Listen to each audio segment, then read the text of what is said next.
नमस्कार, मैं हूं सौरभ श्रीवास्तव। बिहार में विधानसभा चुनाव बीते भले ही कई महीनों हो गए हों, लेकिन बिहार में अभी भी नेताओं के बीच जुबानी जंग लगातार जारी है। लोक जनशक्ति पार्टी के नेता और बिहार के सांसद चिराग पासवान ने रविवार को ट्वीट करते हुए जेडीयू पर निशाना साधा है।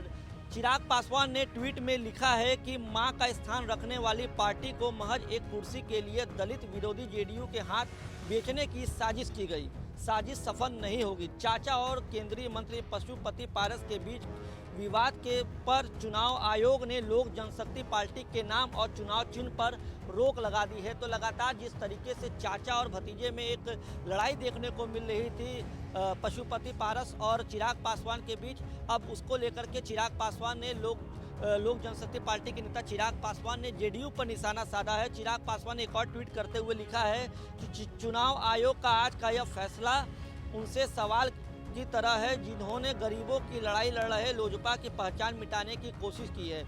मां का स्थान रखने वाली पार्टी को महज एक कुर्सी के लिए दलित विरोधी जेडीयू के हाथ बेचने की साजिश की गई।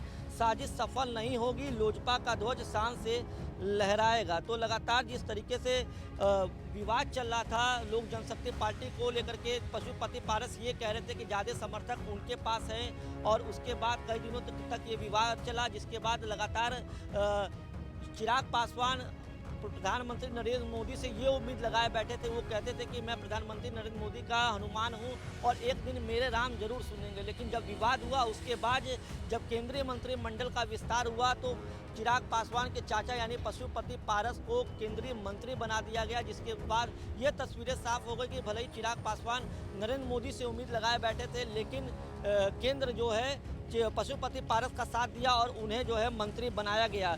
इसके साथ ही चिराग पासवान ने एक और ट्वीट किया है। ट्वीट में उन्होंने लिखा है कि भयंकर कुचक्र के तहत लोजपा को खंडित करने की मुहिम जारी है। पिताजी के 5 दशकों के परिश्रम को बर्बाद करने में बिहार के सत्ता लोलुपों का साथ अपनों ने दिया है। पिताजी के संकल्पों को विराम देने की इस कोशिश को सफल नहीं होने देंगे।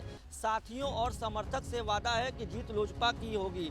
तो लगातार ये जो ट्वीट है उसमें साफ पता चल रहा है कि बिना नाम लिए चिराग पासवान अपने चाचा पे तंज कस रहे हैं, क्योंकि और जेडीयू पे निशाना साधे हैं और कहें कि पार्टी को तोड़ने में अपनों ने साथ दिया। हम आपको बता दें, बिहार के नेता चिराग पासवान और पशुपति पारस के बीच विवाद के बाद चुनाव आयोग ने लोक जनशक्ति पार्टी के नाम और चुनाव चिन्ह पर रोक लगा दी है।